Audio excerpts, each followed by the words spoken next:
అబ్బా అబ్బా అబ్బా అబ్బా అబ్బా. ఏమి ఏమి ఏమి స్టోరీ అమ్మ హరితారేష్ది.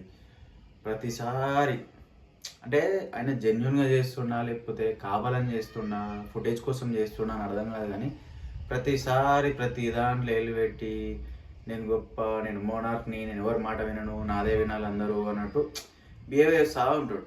ఈరోజు ఈ ఎపిసోడ్లో కూడా ఆల్మోస్ట్ మొత్తం అదే అయింది. ఇంకో పెద్ద ఎలిమెంట్ కూడా అయింది. ఆయన డైరెక్ట్ ప్రేమ గురుకే వార్నింగ్ ఇస్తుండు. చూద్దాం, అన్నీ చూద్దాం.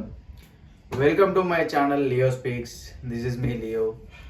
ఈరోజు రివ్యూ మీకోసం. మనకి షో ఓపెన్ కాగానే స్విమ్మింగ్ పూల్ అందరు జలకాలు ఆడుకుంటూ ఉంటారు. మంచిగా ఎవరి కాళ్ళు ఎంజాయ్ చేస్తూ ఉంటారు. ఇట్లా ఇట్లా ఎంజాయ్ చేస్తూ ఒకరినొకరు కామెడీ చేసుకుంటుంటే టక్మన్ కట్ అయ్యి మన ఫేవరెట్ దగ్గర పోతారు. ఎవరు? మహేష్ శాండ్రా. ఏం లేదు, శాండ్రా మళ్ళా అల్గా మహేష్ మళ్ళా బుద్ధగించడం. ఇదేందో అర్థం కాదు. ప్రతిసారి అంటే ఒక్కసారో రెండు సార్లు అయితే ఏం కాదు కానీ మనకి షో స్టార్ట్ అయినప్పటి నుంచి ఇప్పటి వరకు మహేష్ శాండ్రా ఆమె అలుగుతూనే ఉంటుంది, ఈయన బతిలాడుతూనే ఉంటాడు. ఇదే కంటిన్యూ అవుతుంది. మరి ఏందో ఏమో వీళ్ళది అర్థం కాదు. ఆ గొడవలేందో అట్లా ఊరికే గొడవలు అయితే కూడా బాగుండదు. వాళ్ళకి కూడా డిస్టర్బెన్సెస్ వచ్చేసి ఛాన్సెస్ ఉంటాయి. కొంచెం వెళ్ళే కొద్దిగా సెటిల్ అయిపోతే బాగుండు. అంటే 2 వారాలే ఉంటారు, బట్ ఆ 2 వారాల లోపలైనా మనకు మంచిగా చూపిస్తే బాగుంటుంది అని ఒపీనియన్. ఇట్లా వీళ్ళు ఇలా మాట్లాడుకుంటుంటే కట్ చేసేసి మళ్ళీ సోనియా, అంజలి వీళ్ళు అందరూ గ్రూప్ కూర్చొని మాట్లాడుకుంటారు. మీరు అబ్జర్వ్ చేసిరా, మనం ఎప్పుడు కలిసి ఉన్నా తిరిగినా వీళ్ళిద్దరు మాత్రం దూరంగా ఉంటారు, వీళ్ళిద్దరే సపరేట్గా ఉంటారు. అసలు ఎందుకు ఉంటారు అట్లా? ఇప్పుడు నార్మల్ ఉన్న టైంలో ఇద్దరు ఉంటే ఓకే, కానీ ప్రతిసారి ఇట్లా అందరం కలిసినప్పుడు కూడా దూరం ఉంటే వాళ్ళ గురించి మనకి ఎట్లా తెలుస్తుంది? మనకు తెలియాలంటే మనతో కలవాలి కదా అని చెప్పేసి వీళ్ళు మాట్లాడుకుంటారు. మహేష్ పాయింట్ కూడా ఇదే. ఏంది? అందరితో కలిసి ఉండాలి, ఇవే పాయింట్లు తీస్తారు అని చెప్పేసి మహేష్ కూడా లాస్ట్ టైం మనకు చెప్పినాడు. అవి ఇవే పాయింట్లు, దీని మీదనే మాట్లాడుకుంటారు వీళ్ళు కూడా. వాళ్ళు అనుకున్నది ఇప్పుడైతే నిజం అయిపోయింది. లాస్ట్ టైం మనం మాట్లాడుకున్నాం కదా, వీళ్ళు వసంతి మళ్ళీ కళ్యాణ్ సరిగా ఉండలేరు, వసంతి ఉన్న దగ్గర కళ్యాణ్ ఉండలేడు, ఎక్కడెక్కడో ఉంటుండు, సరిగా మాట్లాడుకోవట్లేడు అని చెప్పేసి. అయితే వీళ్ళందరూ ప్లాన్ చేసి వసంతిని కళ్యాణ్ని రూమ్కి పంపించి మాట్లాడుకోమని చెప్పేసి అంజలి మన సోనియా వీళ్ళందరూ కలిసి రూమ్లో పంపిస్తారు. వాళ్ళిద్దరు మాట్లాడుకుంటారు. వాళ్ళిద్దరు ఇట్లా వసంతి ఏమంటుంది అంటే, నువ్వు వీళ్ళందరూ కంప్లైంట్ ఏంటంటే నువ్వు నాతో తప్ప అందరితో ఉంటున్నావు, అందరితో తిరుగుతున్నావు, నాతో ఉండట్లేదు అని చెప్పి కంప్లైంట్. అంటే నువ్వు అట్లా అనుకుంటున్నావు అంటే, లేదు నాకు తెలుసు కదా నువ్వు ఉండవు, అందరితో ఉంటావు, నాతో తప్ప తిరుగుతావు, నా దగ్గర కూడా ఉంటావు, బయట కూడా తిరుగుతుంది, నీ అలవాటు అంటే మరి అంటే వాళ్ళ కంప్లైంట్ నాదని చెప్పట్లేదు నేను అని చెప్పేసి ఏదో మాట్లాడుకోరు. తర్వాత కట్ చేసిరు ఆ సీన్ని. మనకి నెక్స్ట్ మన హరితారి స్టోరీ వస్తుంది. ఏంది అసలు చిరాక్ అనిపిస్తుంది. ఎందుకంటే ఆయన ఏమంటాడు, నేను బెస్ట్ లవర్ని, నేను బెస్ట్ ప్రేమికుడిని, 2 బాడీస్ ఒక సోల్, అది ఇది అంటాడు కదా. అడవై కూర్చొని హగ్గు గురించి ఏదో సీరియస్ అయిపోయి ఆమె మీద అరుచుకుంటూ, నాకు 100 కోట్లు ఇచ్చినా సరే నేను ఎవరిని హగ్గు కూడా చేసుకోను, టచ్ కూడా చేయను, అది నేను మనం ఈ షోకి వచ్చినామంటే ఎట్లుండాలి, అందరికీ మనం అంటే అరే లవర్స్ కపుల్ అంటే వీళ్ళలాగా ఉండాలి, ప్రేమ అంటే వీళ్ళలాగా ఉండాలి అని చెప్పుకోవాలి. ఇట్లాంటి అన్నీ అనుకుంటా. అదేదో షో చేస్తున్నట్టు, క్రియేట్ చేస్తున్నట్టు, ఫేక్ చేస్తున్నట్టు అనిపిస్తుంది. ఆయన ఏమన్నాడు మళ్ళా, నేను నా భార్యని ఏమనను, ఏమైనా అయితే జాకెట్ ఇస్తా, నా బట్టలు ఇప్పించిస్తా, సెలబెట్టినా సరే అది అంటాడు.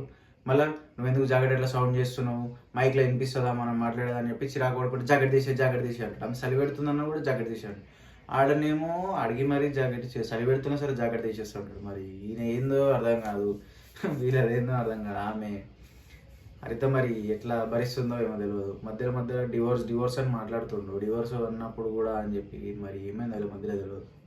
ఈ సీన్ అర్ధరిచాలి మొత్తం కట్ చేయగానే వెంటనే మళ్ళా ప్రేమ గురు వాయిస్ వస్తుంది. అందరినీ లాన్లో కూర్చోబెట్టి మీరందరూ ఒకరి పార్ట్నర్స్ ఒకరి చేయి పట్టుకోండి, కళ్ళు మూసుకోండి, నేను చెప్పేది వినండి అని చెప్పి, మీరు మీ లైఫ్లో ఎన్నో చూసి వచ్చి ఉంటారు, ఎన్నో చేసి ఉంటారు, ఒకరి మీద ఒకరికి అమితమైన ప్రేమ ఉండి ఉంటుంది, కానీ ఎప్పుడు మీరు కలిసి మీ ఏకాంతంగా మీ మనసులోని మాట చెప్పుకొని ఉండరు. సో ఇది మీకు అట్లాంటి ఛాన్స్. ఇది మీ లాస్ట్ రోజు అయితే మీ లాస్ట్ వర్డ్స్, మీ పార్ట్నర్కి ఏం చెప్పాలనుకుంటున్నారో ఇప్పుడు చెప్పండి, అబ్బాయిలందరూ అమ్మాయిలే చెప్పమని చెప్తాడు. అప్పుడు ఇక ఫస్ట్ నటరాజ్ మాస్టర్ వస్తాడు. నటరాజ్ మాస్టర్ వచ్చి నీతికి ఇట్లా చెప్తాడు, మన పెళ్ళి కాక ముందుకు ఒకరోజు మీ మమ్మీ హాస్పిటల్లో ఉంది గుర్తుందా, ఆమెను బతికేయడానికి మన ఇద్దరం చాలా ట్రై చేస్తున్నాం, కానీ తర్వాత తను చనిపోయింది, నీకు చెప్పలేకపోయినది, ఇంకా మాట్లాడింది నాతో అని చెప్పిన తర్వాత నిన్ను తీసుకొని హాస్పిటల్కి వెళ్ళిన తర్వాత అక్కడ వర్షం పడ్డది. ఆ వర్షంలో నేను చాలా ఏడ్చిన, చాలా బాధపడ్డాను, నాకు కావాలని ఆ రోజే నాకు అర్థమైంది. ఆ రోజే నేను పెళ్లి చేసుకోవాలి, నేను ఎప్పుడు వచ్చినా కష్టపెట్టొద్దని చెప్పి ఫిక్స్ అయినా. ఆ రోజే నేను పెళ్లి చేసుకుందామని అనుకున్నా అని ఇట్లాంటివి చెప్తాడు. అంటే ఇవి కాంటెక్స్ట్‌లో అంటే క్లియర్‌గా లేదు. అంటే వీళ్ళది లవ్ అంటే ఏ విషయంలో ఎందుకనేది క్లియర్‌గా మనకు చెప్పలేదు కాబట్టి మనకు అంతవరకే తెలుసు. పెద్దగా తెలవదు. సో వీళ్ళ తర్వాత హ్యాండ్ ప్రింట్ తీసుకొని పెట్టేస్తాడు హార్ట్‌కి. మన ప్రేమ గురించి చెప్పినట్టు. నెక్స్ట్ మహేష్, శాండ్రా వాళ్ళు వస్తారు. మహేష్ చెప్తాడు శాండ్రాకి, నాకు నువ్వు దొరకడం చాలా అదృష్టం. నా లైఫ్‌లో నువ్వు వచ్చినాకనే నాకు జీవితం అనేది వచ్చింది. నువ్వు రాకముందుకు నాకు ఎట్లాంటి గమ్యం లేదు. నా లైఫ్‌లో అన్నీ నువ్వే ఇచ్చినావు. నువ్వే నాకు గమ్యం లేని లైఫ్‌లోకి వచ్చి నాకు ఒక గమ్యాన్ని ఇచ్చినావు. నువ్వు నాకు ప్రతిదీ ఇచ్చినావు బ్రో. అన్నీ ఇచ్చినావు కానీ నేను ఇంతవరకు నీకు ఏది వేయలేను.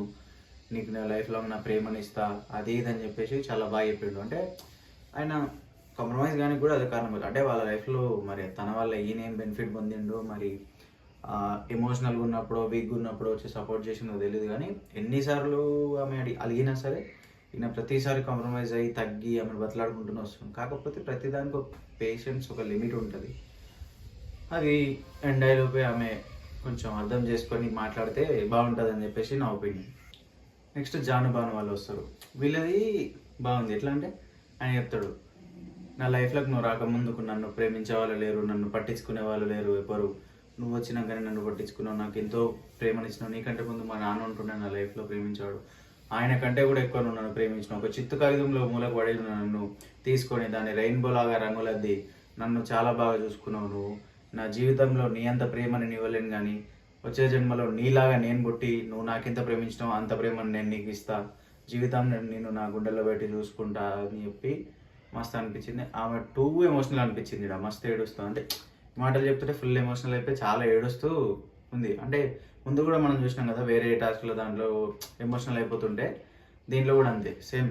ఆమెనే ఎమోషనల్ పర్సన్ ఉంది, ఉత్తగానే చిన్న చిన్న దానికి ఏడ్ చేసే టైపు. నెక్స్ట్ మన సిద్ధు అండ్ సోనియా. అప్పుడు ఇక సిద్ధు కాకుండా సోనియా చెప్తుంది ఏమనంటే, నాకు సిద్ధు లేని రోజు వస్తే సిద్ధు కంటే ముందు నేనే వెళ్ళిపోతా. నేను వెళ్ళిపోయిన తర్వాతనే సిద్ధు డే ఉంటుంది. సిద్ధు వెళ్ళిపోయిన తర్వాత నేను ఉండలేను అని చెప్పేసి ఆమె చెప్తే, తర్వాత ప్రతిదానికి ఎమోషన్ అవ్వాల్సిన అవసరం లేదు అని చెప్పేసి సిద్ధు వెంటనే నవ్వుతాడు. అందరూ అనుకుంటారు నవ్వకపోతే చాలలేదు ఒక్క సీన్లో అంటే అందరు నవ్వేసుకుంటారు. దాని తర్వాత చెప్తాడు, అంటే సిద్ధు చెప్తాడు, నేను మనిషి పుట్టుక అనేది ఒక శాపంలాగా భావిస్తాను. ఆ పుట్టుక మంచిది కాదు అని. కానీ నేను ఒక 60-70 ఇయర్స్ ఉంటానేమో, ఆ ఉండి తర్వాత చనిపోతానేమో. కానీ ఇద్దరం ఒకటేసారి. తను లేకపోయినా నేను లేను, నేను లేకపోయినా తను లేదు. తను లేని ఒక క్షణం నేను ఉండలేను, నేను లేని ఒక క్షణం తను ఉండలేదు అని చెప్పేసి మంచిగా చెప్తాడు. అట్లా చెప్పేసి వస్తుంటే అప్పుడు అందరుండి తనకు నువ్వు చెప్తున్నట్లేదు, లాస్ట్ వర్డ్స్ మాకు చెప్తున్నట్టుంది. అంటే అవును, అబ్వియస్గా మీకే చెప్తున్నాను, ఎందుకంటే నా లాస్ట్ డే అయినా తనకి లాస్ట్ డే, తన లాస్ట్ డే అయినా నాకు లాస్ట్ డే అని చెప్పేసి చెప్తాడు. తర్వాత ఇక ఆ హ్యాండ్ ప్రింట్ చేసి దిల్ పెడతాడు. అయితే తను చెప్తాడు, నేను లాస్ట్ టైం మేము కేక్ తిన్నప్పుడు కూడా నా షర్ట్కి తను కేక్ది హార్ట్ వేసి కిస్ పెట్టింది. అది ఇంతవరకు నా షర్ట్ నా దగ్గర ఉంది, ఇంతవరకు ఉతకని కూడా ఉతకలేదు అని అంటే కొన్ని మెమరీస్ లాగా పెట్టుకున్నాడు అనమాట అతను. కొందరు అంతే కొన్ని క్యూట్ అనిపించిన కొన్ని మూమెంట్స్ ఉంటాయి, కొన్ని మెమరీస్ ఉంటాయి, అట్లాంటివన్నీ అట్లా స్టోరీ చేసి పెట్టుకుంటారు. ఒకప్పుడు దాన్ని చూస్తే ఆ మెమరీస్ అన్నీ ఫ్లాష్ అవుతాయి కాబట్టి సచ్ క్యూట్ యూనో. తర్వాత అంజలి వాళ్ళ కప్పులు వస్తారు. అంజలి వాళ్ళ కప్పులు వచ్చినప్పుడు అని చెప్తాడు ఏమని, ఫస్ట్ నేను నిన్ను కలిసినప్పుడు నేను పెళ్లి చేసుకుందామని అనుకోలే, నా మనసులో కూడా లేకుండే. కానీ మనం ఏదో మూవ్ అవుతున్న టైంలో నార్మల్గా మాట్లాడుకున్నాం, ఒకరోజు ఓపెన్ అయ్యి మాట్లాడుకున్నాం. ఆ రోజు నువ్వు నీ లోపల హార్ట్లో ఉంది ప్రతి ఒక్కటి అన్నీ ఓపెన్గా చెప్పినావు, నా గురించి, నా ప్రేమ, పెళ్ళి అన్నిటి గురించి అంత ఓపెన్గా చెప్పినావు కదా. ఆ రోజు అనిపించింది ఏమని, ఒక ఆడపిల్ల అయి ఉండి తను అంత ఓపెన్గా నా మీద నా ఫీలింగ్స్ అవన్నీ ఇంత మంచిగా చెప్పింది. ఆమెను కాకపోతే నేను ఇంకెవరిని చేసుకోవాలి అని చెప్పి ఆ రోజు ఫిక్స్ అయినా నిన్ను చేసుకుందామని నేను అని చెప్పేసి అంటాడు. అని చెప్పి హక్ చేసుకుంటారు. అదే హార్ట్ పెడతారు, వెళ్ళిపోతారు. అంతే, అలా చిన్న ఉంది.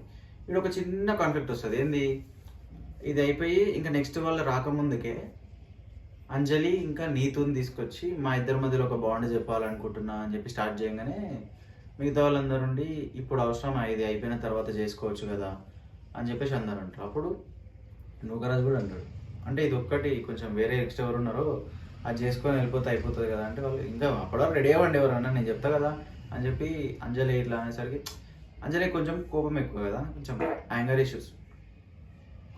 ఇష్యూస్ ఉన్నాయి ఆమెకి. సో ఆమె నేను చెప్పినట్టే వినాలి అన్న టైప్లో సంథింగ్ ఆమె కూడా ఉంటుంది కొంచెం మరిష్ లాగా. ఇక అట్లా టైంలో ఒక్కొక్కరు లేచి వెళ్ళిపోయారు ఆడ నుంచి. తర్వాత హరిత హరీష్ ఏదో కోపంలో నేను రాను అదేంది అక్కడ చిన్న వాళ్ళిద్దరి మధ్యలో ఒక డిస్కషన్ అవుతుంది, అది మనకు మొత్తం చూపించారు. తర్వాత మళ్ళీ తర్వాత కొద్దిసేపు అయినాక వచ్చి కూర్చుంటాడు. నాకున్నాయి, నాకు యాటిట్యూడ్, యాంగర్ ఇష్యూస్ ఉన్నాయి, మేలీగా ఉంది, అవన్నీ ఉన్నాయి. దానివల్ల ప్రతిసారి నేను బాధ పెడుతూ ఉన్నా. కానీ అవన్నీ నువ్వు ఇప్పుడు నేను ఏదైతే ఉన్నానో ఒక మనిషిని, అది మా నాన్న పెట్టిన భిక్ష. ఇప్పుడు నా లోపల ఉన్న ప్రేమ ఇది ఏదైతే ఉందో అది నువ్వు పెట్టిన భిక్ష. మీ ఇద్దరి వల్ల నేనున్నా. నా వల్ల ఎప్పుడు నువ్వు బాధపడినా సారీ. కానీ నీకు తెలియని విషయం ఏంటంటే నేను నీ కళ్ళల్లో నేను నీళ్ళు చూడలేను. నువ్వు బాధపడితే నేను తట్టుకోలేను. బాధపడితే నేను తట్టుకోలేక ఏదేదో పిచ్చి పిచ్చి చేస్తా, గోడలు గుద్దేస్తా, ఏమేమో చేసేస్తా.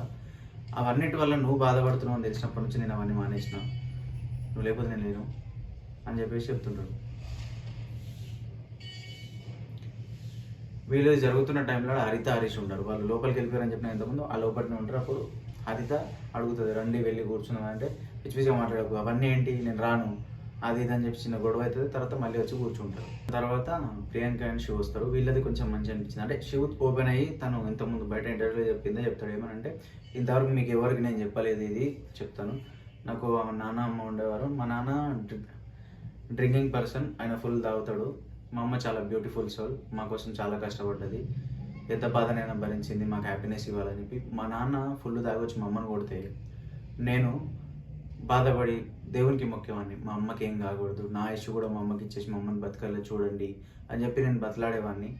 అలాగే ఇప్పుడు ప్రియాంక నా లైఫ్లో చాలా హ్యాపీనెస్ని ఇచ్చింది. ప్రియాంక గారు కూడా నాతో ఎప్పుడు ఇలాగే ఉండాలి, నా కళ్ళ ముందు ఉండాలి, నా ఇష్యూ కూడా తీసుకొని నాతో ఉండాలి.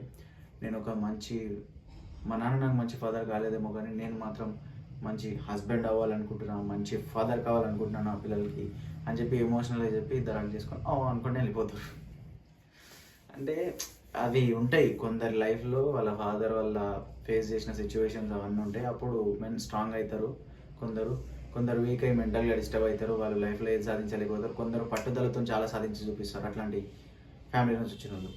నెక్స్ట్ హరీష్ గారిని చెప్పమంటారు. హరీష్ గారిని చెప్పమంటే, సారీ అండి నేను నన్ను ఇన్వాల్వ్ చేయకండి నేను చెప్పానంటే, ఈ షో ఫార్మేట్ చెప్పాలని అంటే ఇదేం ఫార్మేట్ అండి, అసలు ఇంత చెత్త కాన్సెప్ట్ ఏంటి, తను లేకపోతే నువ్వు ఆ ఊహనే నేను తట్టుకోలేను. అలాంటిది తను లేదని చెప్పి ఊహించుకొని లాస్ట్ వర్డ్ చెప్పడం ఏంటంటే బుల్షిట్ ఇదంతా, నేను చెప్పను, నేను చేయను, ఇదేం లవ్ గురువు అసలు నాకు అర్థం కాదు. నా ముందుంటే మాత్రం చెంప చెల్లు అనిపించేవాడిని. అసలు ఏంది ఇది, అసలు ఇట్లాంటివి చెప్తారా ఎవరైనా, లవ్ అనేది చూపించాలి, ప్రేమ అనేది చూపించాలి, కానీ చనిపోవడం ఇవన్నీ ఏంటిది నాన్ సెన్స్, నేను చెప్పను, నేను ఇన్వాల్వ్ చేయను అంటే పక్కన ఉన్న వాళ్ళు ఉండి అది కాదన్న షో ఫార్మేట్ చెప్పండి ఒకసారి అంటే, నేను చెప్పను బ్రదర్ నువ్వు ఎందుకు ఇన్వాల్వ్ అవుతున్నావు అది అని చెప్పేసి అంటుంటే, ఆ బాను లేచి వెళ్ళిపోతూ బాను వాళ్ళు లేచిపోయి వెళ్ళిపోతూ చెప్తాడు, అరే ఫార్మేట్ అన్న మీరు చెప్పాలి, మీకు నచ్చకపోతే అప్పుడే వెళ్ళిపోవాలి అని చెప్పి, నువ్వు ఎందుకు ఇన్వాల్వ్ అవుతున్నావు అది అని చెప్పి ఏదో గొడవ. తర్వాత ప్రతి ఒక్కరితో ఆర్గ్యుమెంట్, ప్రతి ఒక్కరితో గొడవ. అదే అర్థం కాదు, దీన్ని టూ మచ్ చేస్తాడు ప్రతిదానికి. దీన్ని టూ మచ్ చేయాల్సిన అవసరం అసలు లేనే లేదు. ఏముంది షో ఫార్మేట్ నార్మల్గా ఏదో అనుకొని చెప్పమన్నారు. షోకి కంటెంట్ కావాలి, నువ్వు వచ్చి ఉత్తగా దద్దమ్మలేక కూర్చొని ఎప్పుడు ముద్దు ముచ్చట్లు ఆడుకుంటూ కూర్చుంటే ఎవరు చూస్తారు? ఇట్లాంటివి చెప్తేనైనా కనీసం షోలో ఎవరైనా చూస్తారు కాబట్టి షో అట్లా పెట్టి, నీకు అట్లా నచ్చినప్పుడు ఫస్ట్ వెళ్ళిపోవాలి అందరు చెప్పినట్టు. నీకు ఇట్లా ఎవరన్నా ఇట్లా కానప్పుడు నువ్వు లాస్ట్ వర్డ్ చెప్పాలనుకుంటే ఇట్లాంటి చెప్పినప్పుడు లేదు నేను ఎన్నోళ్ళు కానీ నాకు నచ్చని వెళ్ళిపోతాను వెళ్ళిపోయేది ఉండే. ఫస్ట్ ఆఫ్ ఆల్ నువ్వు షోలకే వచ్చేది లేకుండే. అయినా మంచి పని అయిందిలే ఫస్ట్ వీక్ వెళ్ళినట్టు అయిపోయి వెళ్ళిపోయాడు. లేకపోతే టూ మచ్ డిస్టర్బెన్స్ ఉంటుండే హౌస్లో. తర్వాత ఇక ఆడ నుంచి లేచి వాళ్ళ రూమ్కి వెళ్ళిపోతారు. మిగతాది కంటిన్యూ చేయ ముందుకే ఇక పోయి రూమ్లో ఉండగానే హరితతో అంటుంటాడు, అదేంది నీకంటే ఎక్కువనా ఇవన్నీ నేను చెప్పడం, నీదే ప్రేమ ఉంది అవి చూపిస్తా, ఇవన్నీ నువ్వు లాస్ట్లో లేవు, లాస్ట్ వర్డ్ చెప్పాలి, నువ్వు వెళ్ళిపోయినావు అంటే అవన్నీ ఎట్లా చెప్తా నేను, అసలు నాతో ఎందుకు అవుతుంది ఇప్పుడు అవన్నీ చెప్పడం, నాకు కళ్ళలో నీళ్ళు తిరుగుతున్నాయి తెలుసా అంటే. అసలు ఈడ నాకు ఒకటి అర్థం కాదు అంటే ఆయన నిజంగానే అంత సెన్సిటివ్ అటు కావాలని చేస్తుండా, కళ్ళలో నీళ్ళు వస్తున్నాయి అంటాడు. అసలు ఏం అర్థం కాదు. ఈయన వల్ల మొత్తం హౌస్ అంతా డిస్టర్బెన్స్. ఇప్పుడు అంత మంచి మూడు జరుగుతుంది, అందరు కొంచెం చెప్పుకుంటారా, ఈయన ఇంత డిస్టర్బెన్స్ చేసి వెళ్ళిపోయినా వేరే వాళ్ళకి మంచిగా వస్తుందా చెప్పడానికి, ఒక్కని వల్ల హౌస్ అంతా డిస్టర్బ్ అవుతుంది. తర్వాత ఇక సంధ్య బెటర్ వాళ్ళు చెప్తారు ఏముంది నార్మల్గానే అంటే సంధ్య బెటర్ వాళ్ళు చెప్పుకుంటారు అంటే ఈడ ఆయన చెప్తాడు ఏమని, ఆయన వెళ్ళిపోతే ఆమె ఫీల్ కావద్దు అని చెప్పి, ఆమె పోతే ఈయన ఫీల్ కావద్దు ఇట్లా చెప్పుకునేటప్పుడు నేను కామెడీగానే చెప్పుకుంటారు, నేను వెళ్ళిపోతే ఫీల్ కాకు, ఎక్కువ ఏడవకు, ఒకటే రోజు ఏడు, గోల్డ్ ఉంది అవి వాడుకో అని చెప్పి అట్లా. తర్వాత ఇక నూకరాజు వాళ్ళ అయింది అంటే నూకరాజు ఎట్లా చెప్తాడంటే ఆమె పోతే ఈయన ఏం చేస్తాడు చెప్తాడు, నేను ఇట్లా హ్యాపీగా ఉన్నా ఇప్పుడు కానీ అప్పుడు హ్యాపీగా ఉండాలి, అందరితో బాధగా ఉంటాను, ఎప్పుడు బాధపడుతూ ఉంటాను, నేను ఊహించుకుంటూనే ఉంటాను అట్లా అంటే చెప్తాడు. తర్వాత ఇక నెక్స్ట్ సీన్లో జానుబాను వాళ్ళది యానివర్సరీ ఉంటుంది. యానివర్సరీ సెలబ్రేట్ చేద్దామని చెప్పి అందరు వాళ్ళు ఉంటే నుకరాజు పోయి హరితరీష్ని తీసుకురావడానికి అని పోతాడు. అప్పుడు హరితరీష్ ఉండి లేదండి నా విషెస్ చెప్పండి కానీ నేను రాలేను అని చెప్పి అది మరీ టూ మచ్ అయిపోతుంది. ఇప్పుడు అందరు కలిసి ఉన్నారు సెలబ్రేట్ చేసుకునే టైంలో బాగాలేదు. నేను నచ్చకుండా సరే వచ్చి వెనకాల నిలబడి ఒకసారి విష్ చేసి వెళ్ళిపోయినా అయిపోతుండే. లోపల ఉండి నా హార్ట్ నుంచి విషెస్ చెప్పండి అన్నారు. ఆ వచ్చే ఉద్దేశమే లేదా హార్ట్ నుంచి విషెస్ చెప్పాలంటే మరి అదేందో. బిగ్ బాస్లో లాగానే వీళ్ళు కూడా పొద్దున సాంగ్ వేసి అందరినీ లేపుతారు. లేపినాక ఒక లవ్ గారు ఒక కోట్ చెప్పిండు ఏమని, లవ్లో ఈగో ఉండొద్దు, ఈగో లేనప్పుడే మనం అనేది వస్తుంది, అదే లవ్ అని చెప్పి చెప్తాడు. అప్పుడు ఈడ సోనియా కొంచెం కామెడీ చేస్తుంటుంది. లవ్లో ఈగో లేదంటే నువ్వు నేను కాదు మనము మన లవ్ అని చెప్పేసి చిన్న కామెడీ పెట్టుబడి. తర్వాత ఒక టాస్క్ పేపర్ వస్తుంది. ఆ టాస్క్ పేపర్లో ఏముంటుంది అంటే ముగ్గురు గ్రూప్ అవ్వాలి. ఆ గ్రూప్ అయ్యి ఒకరిని ఎలిమినేట్ చేయాలని అంటే అప్పుడు అందరూ డిసైడ్ అవుతారు, అందరూ చేసుకుంటారు. అయితే వసంతి వాళ్ళని ఒక గ్రూప్లోకి రమ్మంటారు. అయితే వాళ్ళు అనుకుంటారు వసంతిని మనం అడిగినాం కానీ కళ్యాణ్కి ఉందో లేదో తెలియదు, వసంతి ఇప్పుడు ఓకే చెప్తే తర్వాత ఇద్దరు మధ్య డిస్టర్బెన్స్ వస్తుందేమో అని చెప్పి మళ్ళీ రిపీటెడ్గా అదే డిస్కషన్ చేస్తూ ఉంటారు. ఇక ఇట్లా వాళ్ళని అందరూ పంచుకోగా లాస్ట్కి Mahesh and Sandra left out అయిపోతారు. ఇక వీళ్ళు లెఫ్ట్ అవుట్ అయిపోయినందుకు దానికి డిస్కషన్ పెడతారు. ఆ పేపర్ వచ్చినప్పుడు మాకు తెలియదు, మాకు చెప్పలేరు ఎందుకు అని చెప్పేసి, అంటే అందరు తెలియదు కదా అందులో ఏముందో అని అంటే అట్లా కాదు అట్లా కుదరదు అని చెప్పి దీనికోసం ఒక డిస్కషన్. పేపర్ వచ్చినప్పుడు ఎవరు చదవద్దు, అందరిని పిలిచి అందరి ముందు చదవాలి, పర్సనల్ ఉంటే పర్సనల్ ఇచ్చేయాలి, లేకపోతే అందరి ముందు చదివి చేసుకోవాలి, లేకపోతే ఇట్లా అవుతుంది అది అని చెప్పేసి పెద్ద డిస్కషన్. ఇది సో అది అంత రొట్ట. నాకే నచ్చలే ఎపిసోడ్. ఇట్లాంటి రివ్యూస్ డైలీ పెడుతుంటా. Tata bye by.